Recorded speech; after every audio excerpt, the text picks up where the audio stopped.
तो कैसे हैं आप लोग? बहुत अच्छे। मैं सौरभ खत्री ट्रायम्फ क्लासेस से आपका वापस से स्वागत करता हूं हमारे वीडियो लेक्चर्स एडमिशन के टॉपिक पे। आज जो पॉइंट हम डिस्कशन करने वाले हैं वो हम डिस्कशन करने वाले हैं यहाँ पे accounting treatment of goodwill, accounting treatment of goodwill when the new partner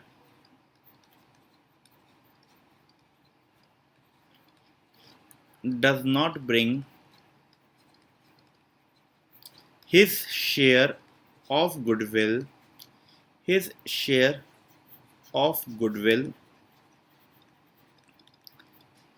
separately,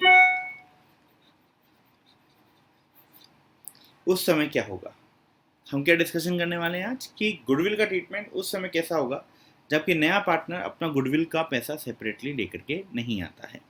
तो हम क्या कहना चाहते हैं यहाँ पे वो मैं आपको पहले समझाता हूँ एक एग्जांपल के थ्रू। उम्मीद करता हूँ आपको समझ में आएगा। मान के चलिए यहाँ पे दो नए पार्टनर हैं, ये दो पुराने पार्टनर ए एंड बी। इन्होंने एक नए पार्टनर को एडमिशन दिया सी को। इसको इन्होंने कहा भैया जी आपको कैपिटल लेकर के आने का रहेगा 1,00,000 रुपया और उसके साथ के साथ आपको प्रीमियम फॉर गुडविल भी लेकर के आना पड़ेगा 20,000 रुपया। अब हुआ क्या, ए कैपिटल तो लेकर के आ गया, कैपिटल तो लेकर के आ गया, लेकिन प्रीमियम फॉर गुडविल को लेकर के नहीं आया। बोले सेपरेटली नहीं लाया, राउंड फिगर के अंदर 1,00,000 रुपए ला करके उसने हमारे सामने रख दिए। बोले अब देख लो इसमें क्या करना है, मेरी तरफ से मेरी कैपिटल है। Now what would be the solution expected solution ये बनता है, ए और बी अपना क्लेम तो छोड़ेंगे नहीं, तो ए और बी ने म्यूचुअली डिसाइड किया कि हम सी की कैपिटल में से 20,000 रुपये निकाल लेंगे एज प्रीमियम फॉर गुडविल और उसकी कैपिटल जो है उसको 1,00,000 से रिड्यूस करके कितना कर देंगे, 80,000 रुपये की कैपिटल कर देंगे। हमारी गलती थोड़ा है वो ये 20,000 नहीं लाया, तो हम क्या करें, हमें तो हमारे 20,000 पहले चाहिए क्योंकि उसके आने की वजह से हमारा प्रॉफिट में नुकसान होगा। अब मैं तो उनकी बात से सेटिस्फाइड, उनकी बात कहीं गलत भी नहीं। तो डिसाइड ये हो गया कि सी की कैपिटल में से 20,000 निकाल लो और उसकी कैपिटल को 1,00,000 से रिड्यूस करके कितनी कर दो, 80,000 कर दो। ऐसा हम पहले किया करते थे 1-2 साल पहले। करना क्या है, what we are suppose to do, we are suppose to do CBSE की नई गाइडलाइंस के हिसाब से पार्टनरशिप फर्म सी के करंट अकाउंट को डेबिट करेगी, 20,000 रुपए से, और ये 20,000 रुपए किसको दे देगी, ओल्ड पार्टनर्स को दे देगी। कौन से रेशो में दे देगी, सैक्रिफाइसिंग रेशो में दे देगी। इसका मतलब फर्म ने सी से एक तरीके से मान लिया कि सी ने हमसे 20,000 रुपये उधार लिए और वो पैसे निकाल के किसको दे दिए, पुराने पार्टनर्स को दे दिए, सैक्रिफाइसिंग रेशो के अंदर दे दिए। इससे क्या होगा, इससे सी की कैपिटल भी रिड्यूस नहीं हुई, सी की कैपिटल उतनी की उतनी 1,00,000 की ही रह गई और प्रीमियम फॉर गुडविल भी पार्टनर्स को, ओल्ड पार्टनर्स को मिल गया। दोनों पार्टी क्या हो गई, हैप्पी हो गई, दोनों के मुस्कुराहट आ गई। लेकिन एक क्वेश्चन रह गया कि फर्म अपने 20,000 के करंट अकाउंट, फर्म ने जो पैसे दिए उसको फर्म कैसे वसूलेगी। Now how will the question is, how will the firm recover current account balance, ये कैसे रिकवर होगा। तो इसका सॉल्यूशन कुछ इस तरीके से है, ध्यान से देखें। जब जब सी कमाएगा, यानी कि whenever C will earn, that amount would first of all be used to adjust current account. सबसे पहले उसको करंट अकाउंट के बैलेंस को एडजस्ट करने के लिए यूज किया जाएगा। आफ्टर दैट जो रिमेनिंग होगा, वो रिमेनिंग बैलेंस वो चाहे तो विड्रॉ कर सकता है और चाहे तो फर्म में छोड़ सकता है। तो आप समझ गए, पहले कैपिटल अकाउंट से निकाल लेते थे, अब कैपिटल अकाउंट से नहीं निकालना है, अब उस पैसे को उसी के अंदर रखने का है और उस पैसे को हम बाद में क्या कर सकते हैं, एडजस्ट भी कर सकते हैं। इसी के साथ हम अभी इस कंक्लूजन पे पहुंचते हैं यहाँ पे कि अकाउंटिंग ट्रीटमेंट करते वक्त जर्नल एंट्री क्या होगी इस केस में। तो मैं आपके सामने अब प्रेजेंट करता हूँ कि इस केस के अंदर क्या जर्नल एंट्री बनाई जाएगी। तो बहुत ही ध्यान से देखें। अब यहाँ पे जब नया पार्टनर एंट्री लेगा तो फर्स्ट एंट्री उसकी एंट्री लेने की एंट्री बनती है बैंक अकाउंट डेबिट या कैश अकाउंट डेबिट या कोई एसेट ला रहा होगा तो वो account debit to new partners capital account. जितना भी अमाउंट वो लेकर के आएगा सारा कैपिटल में चला जाएगा। वहीं दूसरी एंट्री आपको यहां बनानी पड़ेगी new partners current account debit to old partners capital account. और ये एंट्री किस रेशो में बनेगी बेटे? ये एंट्री जाएगी आपके सैक्रिफाइसिंग रेशो में। कौन से रेशो में जाएगी? सैक्रिफाइसिंग रेशो के अंदर ये वाली एंट्री आपकी एडजस्ट की जाएगी। तो अब की बार हमने जो चीज़ सिखानी चाहिए वो क्या सिखानी चाहिए आपको कि करंट कैपिटल अकाउंट की जगह कौन सा अकाउंट खोला जाएगा? करंट अकाउंट खोला जाएगा। तो आ जाइए इसी नोट को ध्यान में रखते हुए हम हमारे कुछ क्वेश्चंस की तरफ चलते हैं। आइए आज से चालू करते हैं हम। We are going to start the discussion for worksheet number 14। Worksheet number 14 के बारे में आज बात करेंगे हम। तो आ जाइए वर्कशीट नंबर 14 के बारे में बातचीत चालू करते हैं और आगे बढ़ते हैं। देखते हैं क्वेश्चन नंबर 1 वर्कशीट नंबर 14 का। वर्कशीट नंबर 14 का क्वेश्चन नंबर 1 हमको कहता है कि भैया D and F R partners in a firm sharing profits and losses in the ratio of 3:1। तो क्वेश्चन नंबर 1 कह रहा है D and F, they both are partners in a firm sharing profits in the ratio of 3:1. They admit G as a partner. इन्होंने G को भी partnership में ले लिया है। Who pays 30,000 as a capital? G capital के तौर पे कितने पैसे लेकर के आने को तैयार हुआ है? G कैपिटल लेकर के आ रहा है 30,000 रुपीज़ का। ठीक है।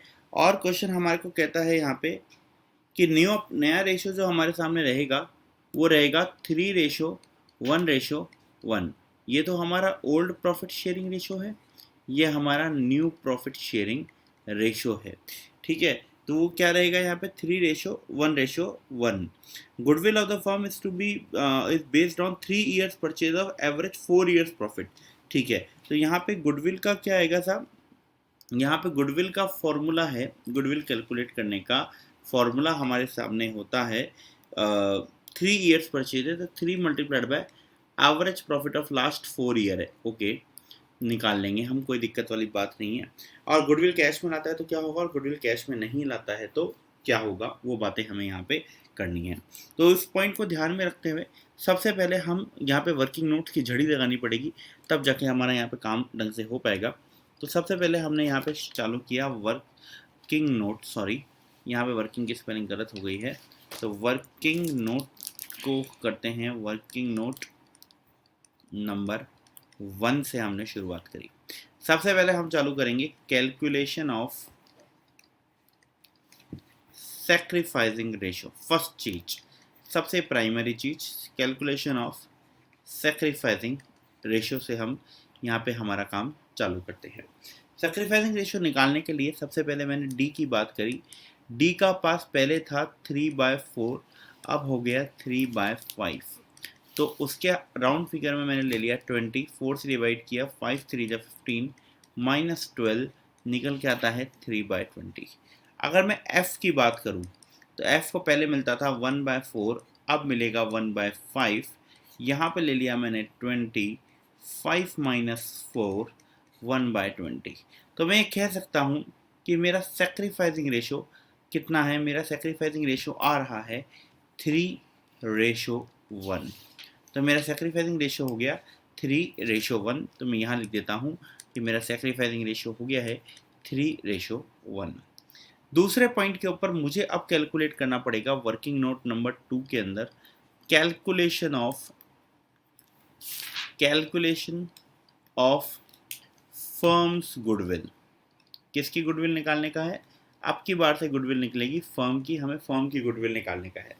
अब क्योंकि हमें फर्म की गुडविल निकालने के लिए फॉर्मूला दिया गया था यहाँ पे, गुडविल इक्वल्स टू, फर्म की गुडविल का फॉर्मूला है goodwill equals to 3 multiplied by average profit. तो सबसे पहले एवरेज प्रॉफिट निकालने का रहेगा, तो आइए सबसे पहले एवरेज प्रॉफिट निकाल देते हैं यहाँ पे हैशटैग करके एवरेज प्रॉफिट। और एवरेज प्रॉफिट में हमारे पास है 4 साल के प्रॉफिट्स, उन 4 साल के प्रॉफिट से हम एवरेज प्रॉफिट निकाल लेंगे।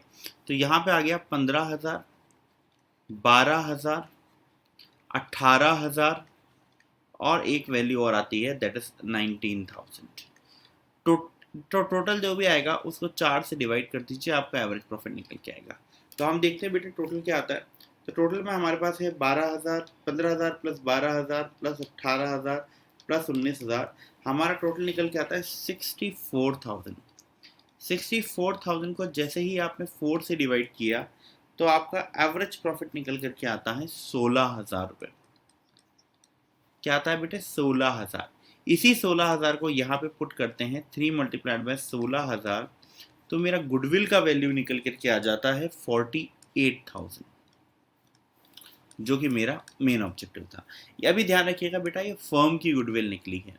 अब मैं बनाऊंगा वर्किंग नोट नंबर 3 और इसमें मैं निकालूंगा calculation of G's share of goodwill. तो जी का शेयर कितना बनता है? तो देखिए जी कितने शेयर के लिए आ रहा है बेटे? जी आ रहा है फर्म के अंदर 1/5 के लिए, तो उसको फर्म की गुडविल का 1/5 लाने का रहेगा। तो जी का शेयर बन जाता है, हमारे पास गुडविल थी 48,000 की, तो यहाँ आ जाता है 48,000 का 1/5 जी का शेयर रहेगा। तो 48,000 का 1/5 जो होता है वो हो जाता है 9600, दैट इज 9600। ठीक है, तो सारे वर्किंग नोट्स हमारे कंप्लीट हो गए। जो जो चीज़ों की हमको ज़रूरत थी वो सब हमने निकाल ली, सब चीज़ें हमने फाइंड आउट कर ली हैं। अब हमें बढ़ना पड़ेगा सॉल्यूशंस की तरफ। तो आ जाइए सॉल्यूशन के अंदर हम क्या करेंगे। सबसे पहला सॉल्यूशन के अंदर when he page goodwill in cash, जबकि वो गुडविल का पैसा कैश में लेकर के आता है, उस समय पहली एंट्री इसमें पास होगी बैंक अकाउंट डेबिट या कैश अकाउंट डेबिट, जो भी आप लगाना चाहें। 30,000 कैपिटल के ला रहा है वो और 9,600 उसके ला रहा है। तो bank account debit 39,600 to G's capital account,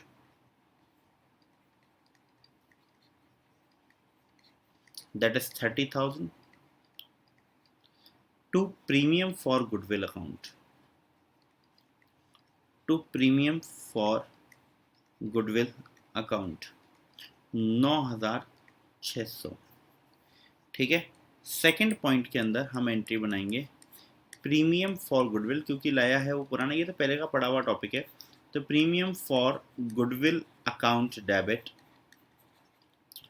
to D's capital account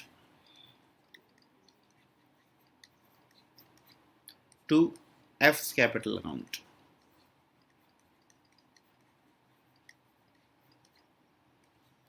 नौ 9,600 को डिवाइड कर दीजिए 3:1 में, तो यानी कि 4 से डिवाइड हुआ, 3 से ये मल्टीप्लाई हो गया, तो यहाँ आ गया 7,200 और यहाँ आ गया 2,400 रुपये।